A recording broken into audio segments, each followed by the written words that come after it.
Kun sagalee bilisummaa Oromootiin.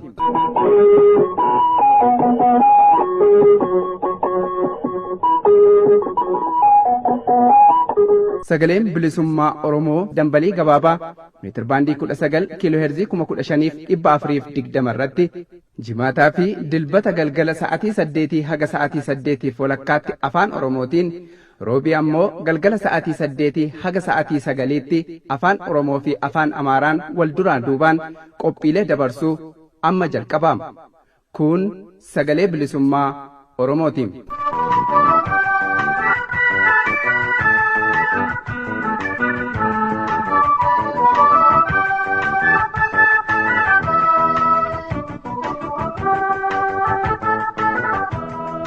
Kabajamtoota dhaggeeffattoota keenya akkam ooltan, nagaan keenya kabajaa bakka jirtan maratti sinaara qabu. Keessummeessaan keessan galgala kanaan Murataa Sabaati. Sagantaa keenya keessatti qophiilee har'aaf qabnu isin beeksifna. Jalqaba oduutu isiniif dubbifama. Waldhibdee abbootii gadaa gidduu jiru furuuf jecha walga'iin tokkummaan abbootii gadaa qabatee ture qaama mootummaatiin doorsifamuudhaan fashalee. Uggura qaama mootummaatiin walga'ii tokkummaa abbootii gadaa kanarratti raawwatame ilaalchisee gaaffiif deebiin abbaa gadaa Hayyuu Tuulamaa obbo Bayyanaa Sanbatoo waliin taasifame guutummaa qophii keenya har'aati. Jalqabarraa hanga xumuraa nu wajjin turaa isiniin jechaa amma gama oduutti sin dabarsina.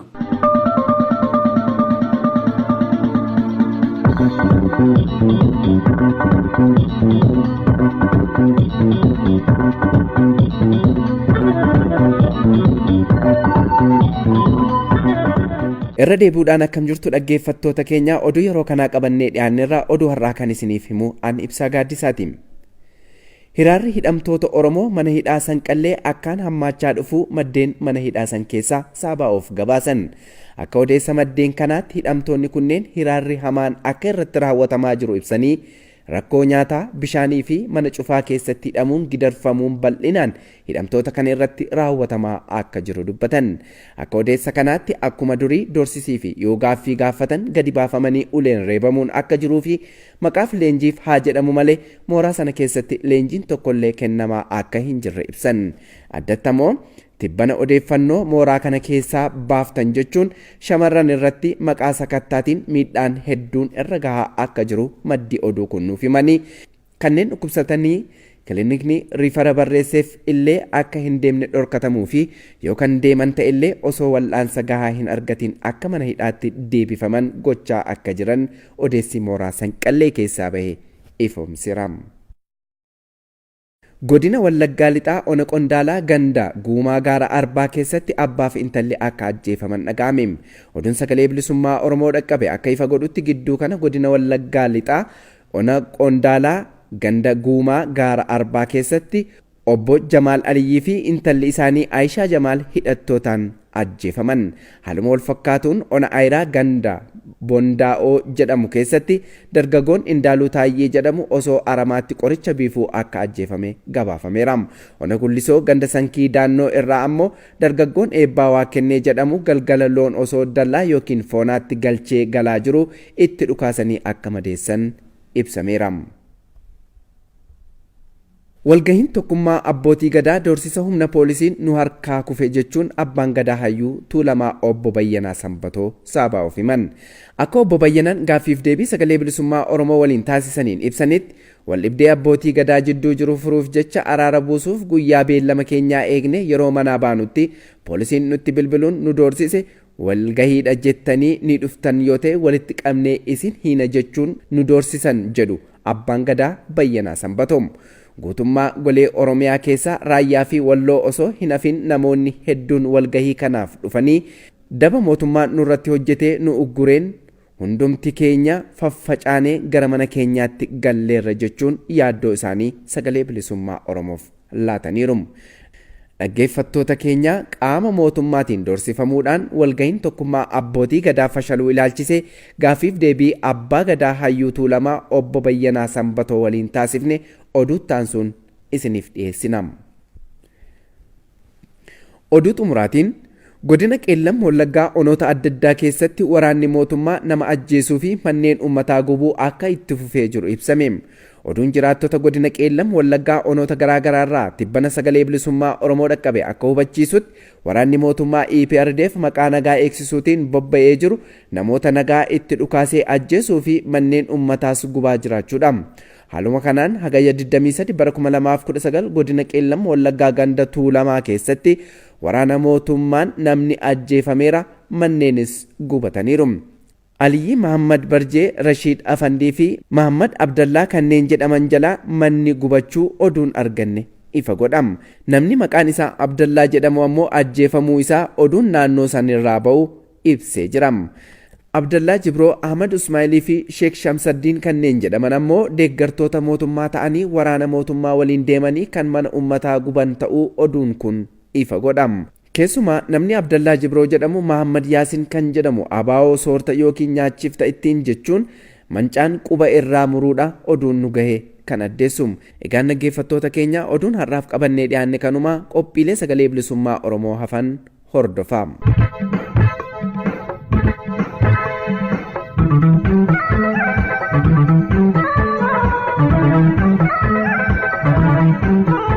Dhaggeeffattoota keenya kan nagaa jirtan kun sagalee bilisummaa Oromoo sagantaa afaan Oromootii qophiin keenya oduu isin dhageessisuun eegalee itti fufa. Waldhibdee abbootii gadaa gidduu jiru furuuf jecha walga'iin tokkummaan abbootii gadaa qabatee ture qaama mootummaatiin doorsifamuudhaan fashaluu jalqaba isin beeksifnee turre. Uggura qaama mootummaatiin walga'ii tokkummaa abbootii gadaa kanarratti raawwatame ilaalchisee gaaffiif deebiin abbaa gadaa Hayyuu Tuulamaa obbo Bayyanaa Sanbatoo waliin taasifne guutummaa qophii keenya har'aatii kunooti itti dhiyaadha.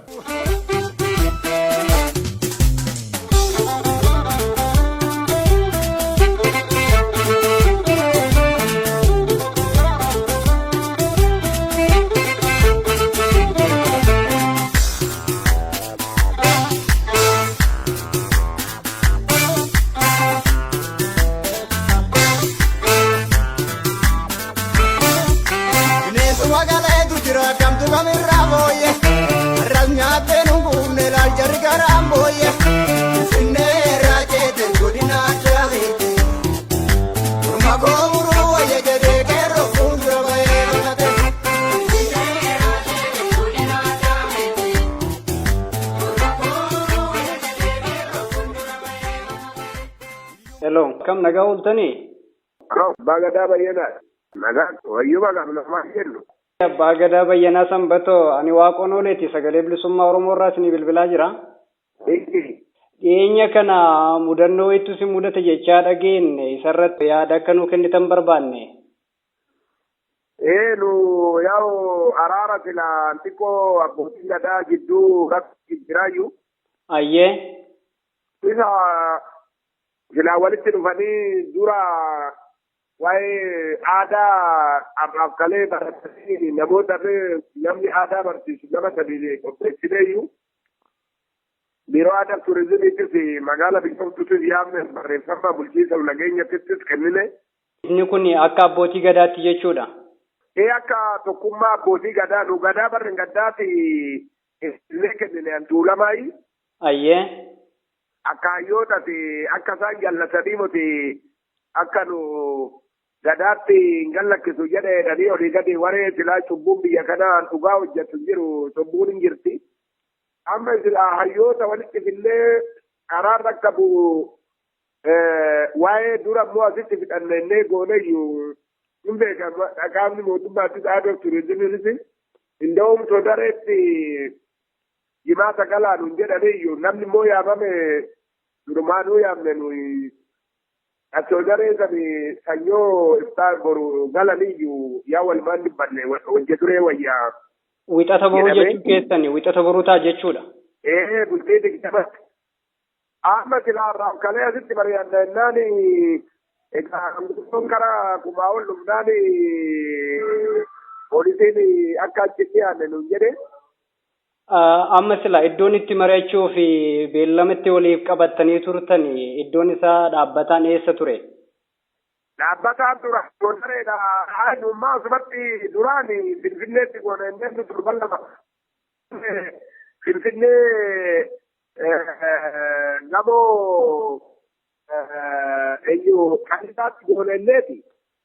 Gaafa fuutii akka dhalliidhaan hojjetan kitaabni bakkitti malee hin jiru illaan isa dhiisee gaafanne yoo ta'an jedhani gamoo yooti.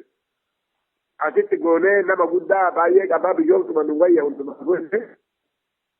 Asitti goonee malee durumaanuun sagantaa kaakaata dabarsine torban lama guutuu dabarsine namoonni immoo dhufanii karaarraa hin deebi'ani qarii lamaasuma bulan jenneeti walii galle.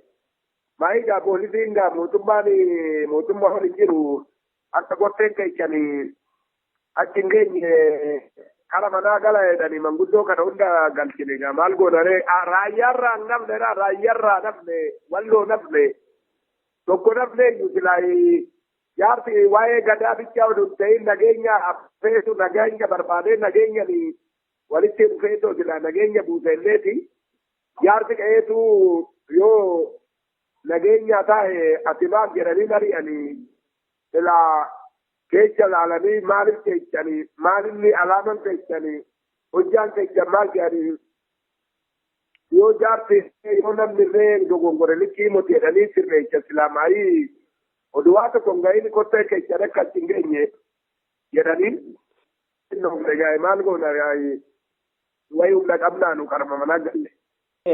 Gama tokkoon isin abbaa gadaatii, jaarsa biyyaatii, hayyuu biyyaatii, manguddoo biyyaatii kana qofaa miti akka abbaa gadaatuu lamaa qofa osoo hin taane itti gaafatamaa abbootii gadaa gumii Oromiyaa keessallee turtanii dabalataan ammoo dheengaddallee dhimma araaraa adda bilisummaa Oromoo fi mootummaa kanaa jidduutti illee koree komishiinaa godhanii isin ka'anii kana jechuun kan mootummaan kun akka nama hayyuu nama dhimma biyyaa irratti nageenya buusuu tokkotti quba isin qaba ture.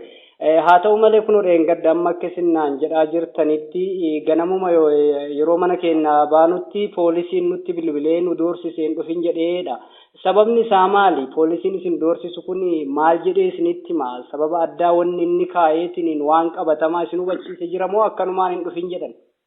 Laakki yeroo qabatamaan hin jiru mootummaan hin beekne wannoo kana waltajjii kana mootummaan beeka mootummaan hin beekne hojjannaa reeyi yaamne mootummaayi. Maal kun torbaan lama dura beeksifnee irraa xalayaallee barreessinee galchinee irraadha kan isin jedhaa jirtanii.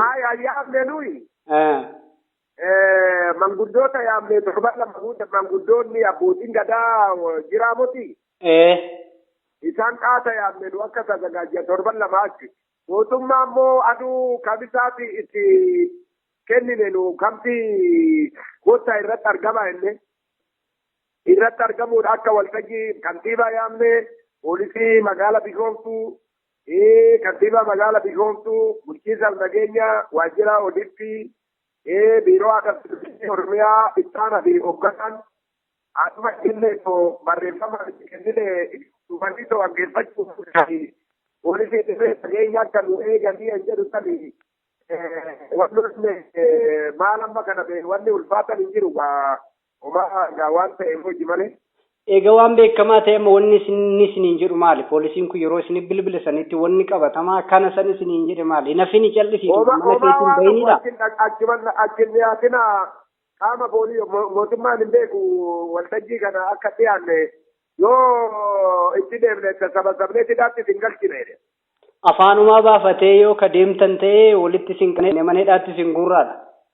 Ndee sirkii lafti bilbilee reefu mana sa'aatii lamaa fi daqiiqaa 23 irratti.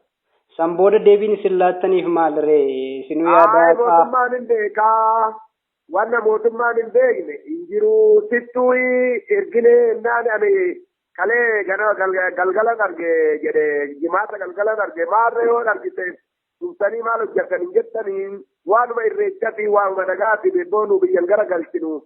Nu jaarsoleedha lakkii akkasii motennaan ay kabaja kee eegito mana akka achillee yaanne achi dhiyaannan nu tarkaanfii fudhanna sabasabnee isiniinedha dhiisii jedhee normatti bilbilee dhiisne gamal go'uu danda'a. Waaqaa gadi mootummaadha isaanii ol immoo deemuu dandeessaati harka isaanii waan jiruuf homaa godhuu hin dandeenyu. Ayyee amma dhimmi sunoo maalirra ga'e amma waan furmaata argate qaba moo akkuma isin ugguranii jedhaniit akkasumatti hundi keessanuu gargar facaatanii jirtan moo waan achi as yookiin gaabbanii deebi'anii waan kana dogongoraan akkana goone wanni kun akkanatti asirraa kana godha kanan godhinaa jedhanii wanni isin akeekan jira achi as maalirra geettanii jirtu. Amma maaltu jira bilaa kaleessa ada kalee galgala bulle gaamboru waa qabbeeka waan isaan itti nutti hin deeman beekna reebee waan isaan jedhanii nummaa galle fagee hunduu biyyatti gale gaa maal godhuu danda'an. Ayyee akka abbootii gadaatti wanni isin mari'attanii lafaa qabdani mootummaa yaadaa kun waan karaa seeraatiin gaafanneetiin dhimma nageenyaa dhimma biyyaa dhimma aadaa dhimma safuu dhimma irreecha kennaa irreecha jechaan ka beekamaadha waan nagaati kanarratti mari'achuuf deemnu irratti nu ugguree jira akkana nu godheera kanaaf akkana goonettaniis wanni irratti walii galtan maaltu jira. Maal walii gallaa bubuu akkuma ilmoo jimbirroota addaanfama kee poolisiin achi jira yoo walitti dhuftee teessee egaa kana maarree gamootti seenyee naasofnuyyuu namni kun karaadhaa deebi'e kun ani dhufe immoo makiinuma koree deebi'e maaltu walitti dhufu akkamitti dhufan kan. Mootummaan kun mootummaan biyya bulchuu mootummaa jijjiiramaati jijjiirama argameeni. Dhaabbolee mormitootaas biyyoota alaa garaagaraa keessaa galanii biyya keessatti qabsoo karaa nagaa geggeessaa jiru kana isin hundi quba qabdu addatti amma addi bilisummaa Oromoos mootummaa kana waliin ta'ee karaa nagaatiin qabsoo geggeessaa ture fakkeenyaaf yoo fudhanne addi bilisummaa Oromoo armaan dura waraana qaba ture waraana kanallee abbootii gadaa fi uummata Oromootti kenne jedhe keessaa bahee fakkeenyaaf isinuu koree komishinaa taatanii dhimma waraana galchuu kanarratti bobbaatanii jirtu. Waan kana hunda wal qabatee jijjiiramni biyya kana keessatti dhalate jedhamu kun dhugumatti jijjiirama haqaati akkuma barbaadametti akka uummanni barbaadutti jijjiiramni kun tarkaanfataa jira jechuu dandeessus. Hayi dhugaa ijoollee soomatti durtinee ofii keenya oduun deebiin mootummaa barreeffamaan gaafne adda bilisummaa Daawud Faasi barreeffamaanis daa'imee manguddummaan gaafanne wanta akkasitti na jaalattanii. Wanna kana amantanii ennaan namanna jedhee mootummaanis uumaa rakkoon hin jiru itti deemaa jedhanii miidiyaadhanii dabarfame nu akkuma kaaneen deemne jaalanna biyya nagaa godha jedhanii eega nagaa godha jedhanii innis itti deemne ijoolleen immoo yaa warri wanta ofirreessi kun Oromootti kenne isinis Afuriikaatti kenne hawwisi mootummaanis na fudhadha. Odumarraa boru galanii daslu jedhanii qaama mootummaarraan achi dhiyaate ijoolleen immoo amantii gadaa qabdu amantii abbootii gadaatiin manguddoo qabdu kapitaa nutti harka jii kennattee waraanarree lafa godhattee nutti maxxantee ilmoo teenya nu boonyeetoo baay'ee garaan badee ofitti fudhanne maayiqa sanqallee gali jennaan dubbiin jijjiiramtee isin egaa nu harka geejjibanii taa'anii homtuu isin hin galchuu jedhame lakki isin laaltee ijoolleen isin hin galle nu laaltee galtee adaraa fudhanne ilmoo abbaarraa lakki akkas hin ta'u ennaan haayi eeggantee jedhanii nu teessisanii silaa mootummaa keessa jala irraa ikkennee deemne maayii maqaa biraa isaanuu isaan nuun jechuu qaban lakki nu isaanii muti alangee qabannee deemna. Adaraa rabbi nuyi adda bilisummaa yookaan shanii moo jaheedhani wane nu maqaadhaan beeknu nutti maxxansanii jennaan lakki nu isaanii miti isinis duris keenya ijoollee teenya nu abbootii gadaatti alangee qabanneeti kakannee gaaddisa keenya jala isin hunduu ija tokkoon isin laalla yoo ija tokkoon isin laaluu baanne rabbi argu ennee kakannaan isiis amantii dadhabanii. Kana nu godhanii inni illee mana keenyatti gallee maal goonaree adaraattu nu nyaanne gaabbaa nyaate waaqatu beeka nu silaa kunuunsinee ijoollee teenya barii torban lamaan dhaqnee mee nyaattan isinitti tolee arrabtan isinitti tolee ijoolle jennee guduruu isaanii irraa saaqnee dhaannee ilmoo fi boqoo wannoo tuttuqanii silaa waan inni boqoon irree yookaan namni irree golbate ilaalanii. Isa sin argine boonyetuma mana keenyatti hafne maal godhuu danda'a kun alaa nu gurgurattaniiti mootummaatti nu gurgurattanii birriin isin jalaa dhumee nu jettee ijoolleen nu arrabsite lakki nu birrii ilmi abbaa ilmoo gurgurantu sin argine yoo gurguranne inni abbaa dhugaatii waaqayyo afara du'annee mana keenyatti galle asii immoo karanaa'is isin birrii nyaattanii achii bitamtan nuun jedhanii jaarsa qullaa mana gore nu godhanii gaa maal goona waan na argu inneetuma galle nu maal goona ogaa godhuu hin dandeenye. Ilaka amma waaqaa gaditti biyyi kun mootummaa harka jirti. Mootummaa jechuun ammoo uummata jechuun ammoo qaamota akka keessanii kan hayyoota amantii abbootii gadaa jaarrolee biyyaa kanatti wal ta'eetiniin ilaafilaameen rakkoo yoo dhalate rakkoo san furuu danda'a. Isa kana keessatti qooda qabdu ka rakkoo biyya kanaa furuudhaaf warra akka malee dhama'aa turedha. Dhamaatii keessan san ka akkuma isin jettanuu waaqayyotu waan dabaa fi waan gaariillee waan hojjete irratti gatii isaa namaaf kaffala. Isa kanaaf mee amma isinuu yaa jettaniirtu ijoolleen nu komataniiru komii nurratti kaasanii mooratti nu galchitanii akkas nu gootan dhuguma yeroo sanitti ka haala yeroo sanii keessatti wanni wal fakkaataan ta'e tokko yoo jiraate ijoolleen summii nyaachuudhaan miidhamuudha. San booda ammoo komiin tokko kan dhagahamu abbootii gadaa ta'aniiyyuu dhimma araara waaqaaf lafaa namni hojjetu hojii shiraa hojii cubbuu hojjetee ijoollee mooratti humnaan galchisiisanii mootummaa waliin ta'uudhaan ijoolleen sun akkasitti haga sadarkaa lubbuun isaanii dhabamuutti gahe. Kanaaf waaqayyo argu jedhee namoonni isin komatus jira. Isa kanaaf komii uummataa kana jalaa bahuuf dhugaa jiru kana akka manatti himtan kanatti dubbattanii komii uummataa kana jalaa bahuuf wanni isin jettan maaltu jira? Namni nu gaafates miidiyaan nu gaafates hin jiru. Bilbilumaan arrabni ambiraatti mana keenyatti sossoone mana keenyatti hafne kanaafuu godhuu dandeenya. Egaa nutti dhiyaatina sossoina jedhanii waan biraa jedhanii isin jennee hafuu wayyuurree abbootiin gadaatis gaaffii yookaan wayyaa uffate ta'u seera qaba gadaan namicha kumbii nyaatee seera gadaa seetti qabuudhaan galeeji. Hundummoo jaarsa ta'edha. Jaarsa mataarriifi jaarsa garaarriiti jira. Ijoollee ta'eetoo jaarsa mataarrii hancaalu jira. Illaa namni nu gaafates komii kana deebisne hin jirre isin jenneetu malaala. Akka walii galaatti amma kaa'amee gaaffii dura isin gaafadhe waan naan deebisintu jira. Amma haala amma ta'e kana keessatti jijjiiramni qabatamaa lafa kanarra ni jira jettanii yaaddu isin akka hayyuu beekaa abbaa gadaa biyya kanaatitti. Lakki ani kanas teleewannoodhaan silkiidhaan ibsuu hin danda'u. Dubbiin egaa ishii waa qabde garaan kiyya hin beeka. Gaarii jettan. Akka walii galaatti yaadni naaf yookiin dhaamsa uummata Oromoo bal'aaf qaba wanni isin jettan maaltu jira? Ta'eewwan amma mudannoo dhiyeenya kana isin mudate kanaan wal qabatee yaada yookaan dhaamsa yoo qabaattan.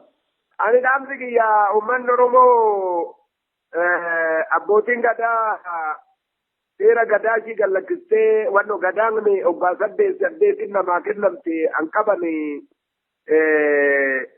gaduma tanaayyuu yaa ta'u malee gadaa sana kunuunfachuu isaanirra nummoo obbaa 8 bulchine gadaa sana alangee immoo beelmaa tuulamaa kennine amma nu hayyuudha abba seeri fuuldura obbaa 8 hoogan obbaa minamina tafe amuudana akka sirna gadaa tuulamaatitti muudana seera tununuyi gadaa kana uummanni Oromoo sirriitti kunuunfachuu isaanirra kunuunfatee immoo eeguu isaanirra abaabilee akaakileen keenya gadaa nutti kennite har'a nurra itti kara walii galaan wal harkaasu oduun ta'ini ebelu kana godhe oduun ta'ini jaarsummaan gaaddisaan taa'ee eenyu balleechaan jedhu laalee itti seenuudha malee miidiyaa fi yookaan immoo feesbuukidhaan ebelu balleechaan jedhu suni aada maleedha. Afaan namichaa sanirraa dhaga'uu isaanirra jira malee akkatti uummanni Oromoo kana beekuu isaanirra jira dhugaadhani. Boru dabranoo labbaa ta'ee dhugaan haasa'uu, dhugaa galchuu, dhugaadha fudhachuu akkatti deemudha malee dharri sulula dhaabaddu jedhanii dhugaan deemudha malee Oromoon tokko ta'ee baddaagaarani sagalee tokkoon deemuu isaanirra jira oduu wal facaasin. Oduu waliin harcaasin biyya ofii eeguu anakaakileen itti kenne kana eeguu dargaggoowwan immoo kan ijoollee qeerroo duuba horiiftee anabboonni isaanii eegen kan abboota irraa barnoota fudhachuu barnoota fudhatee immoo biyya kana fudhata sirritti biyya teenya eeguu haati hambaa haadhuma hambaati biitti hambaa biyyuma hambaati biyya Oromiyaa kana keessaa jiran kana sirritti wal ta'aniitoo naannummaa fi teessuma wal qooduun ta'een Oromoon tokkummaa isaaniitiin akka deeman adaraan jedhaani akka hayyuu tokkotti ibelu kana ta'e dhanii awwaaleedhaan olii gaddeema yoo kana godhan egaa lafee akaakilee abaabilee sartu isaan argaa sirriitti tokko ta'uu isaanii eeran jedha. Hayyuu Tuulamaa walitti qabaa abbootii gadaa yaada nuu kennitanii fi maqaa dhaggeeffattoota sagalee bilisummaa Oromootiin fayyaa ta'aa wayyoomaa horaa bulaa deebanaas niin jenna. Nagaa ta'a bikki nagaa ta'u. Sarba burreeto gilaayyaa sarba burreeto gilaayyaa sarba burreeto sarba burreeto liitire bine turreeto liitire bine turreeto sarba burreeto gilaayyaa sarba burreeto gilaayyaa sarba burreeto sarba burreeto liitire bine turreeto liitire bine turreeto diragaa yodaa boggoluu diragaa yodaa boggoluu dabeetu naabaseeti. Esa dhaabbattee loluu fi ashuuraa gurgurtiisa lafa abbaa keetii. Ombolboleetti kaabaa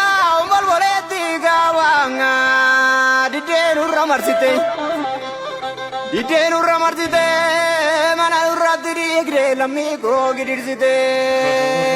Kaleessi akkasii har'a akkanaa jarana silaas kamtu kamii balbala dhugaa banami adammi ollaa gamsa galgalli boo'icha ganamni boo'icha dubbiin addoofte jarana kabaala deebicha jiruu maal jirra afaan qawwee jala jirra gabrummaa mataatti baatanii bara dabruu walin argu. Unne kan ke facaman nabni sumaya margu mudah muding yana bayide okola tu mangara jira jale adunite bari urongiste baratu konae bari de male barano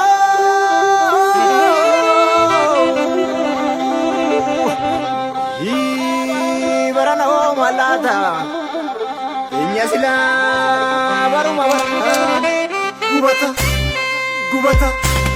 gubata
shororkeessanii barattoota keenya garrasaasa bobeessanii. Jajjiiruu tutanii kaasanii shabbaarii jedhan kiraayyuu reebanii nuti hin beeknu maqaa shabbaarii tokkummaan falmannee faanaarii.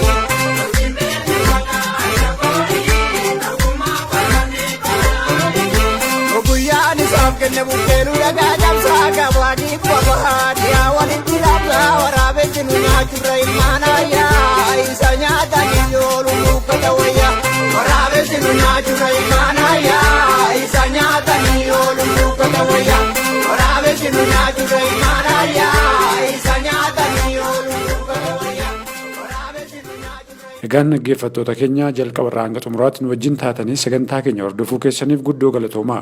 Sagantaa itti aanuun hanga walitti deebinutti nagaan nuuf tura. Injifannoo uummata Oromoof.